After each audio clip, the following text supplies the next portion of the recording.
রাজনৈতিক দলের নেতাদের যদি চরিত্রের পরিবর্তন না হয় তাহলে নির্বাচনের পরিবেশ বা রাজনীতির মাঠের পরিবেশ কতটুকু আছে। দীর্ঘ 28 বছর পরে ডাকসু নির্বাচনে বিপি হয়েছি। নির্বাচন বিষয়ে লন্ডনে কি বৈঠক হয়েছে এটা কিন্তু অফিসিয়ালি এখন পর্যন্ত সরকারের পক্ষ থেকে জোরালোভাবে বলা হয় নাই। এখানে অন্য কিছু কিছু পক্ষ থেকে বলা হচ্ছে, এইটা বোধহয় আমার মনে হচ্ছে সঠিক আপনার তথ্য না।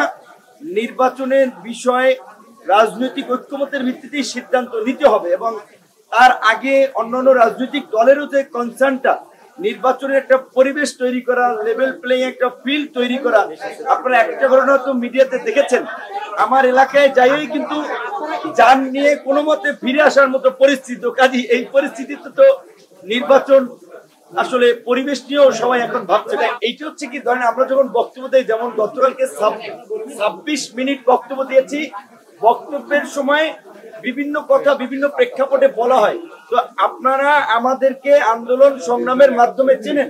দীর্ঘ 28 বছর পরে ডাকসু নির্বাচনে বিপি হয়েছি যে এখানে আমাদের জাতীয় রাজনীতির একটা অবস্থান পরিচিতি।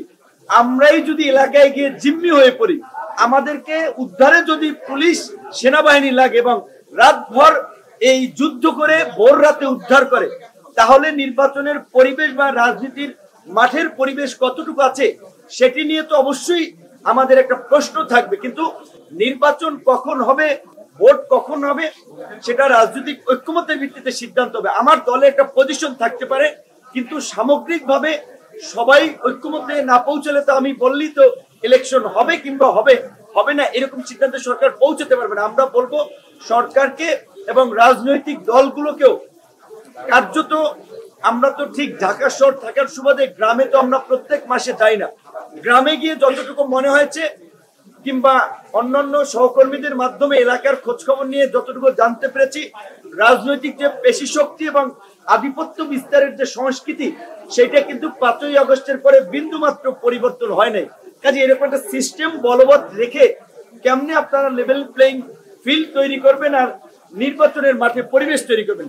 নির্বাচন ডিসেম্বরে হোক, ফেব্রুয়ারিতে হোক, এপ্রিলে হোক, তার আগে পরিবেশটা তৈরি করতে হবে। এবং এত বড় একটা লড়াই সংগ্রামের পরেও রাজনৈতিক দলের নেতাদের যদি চরিত্রের পরিবর্তন না হয় তাহলে তাদের পরিণতিও কিন্তু ভবিষ্যতে আওয়ামী লীগের মতো হবে। সেই জায়গা থেকে আমরা চাই না বাংলাদেশ এই গণ অভ্যুত্থানের পরে আগামী নির্বাচন কেন্দ্রিক কোনো সংকটে পড়ুক। সরকারকে আমরা নির্বাচনটা পরিবেশ তৈরি করা, রাজনৈতিক দলকে রাজনৈতিক সংস্কৃতির পরিবর্তনে কাজ করার আমরা আহ্বান জানাবো।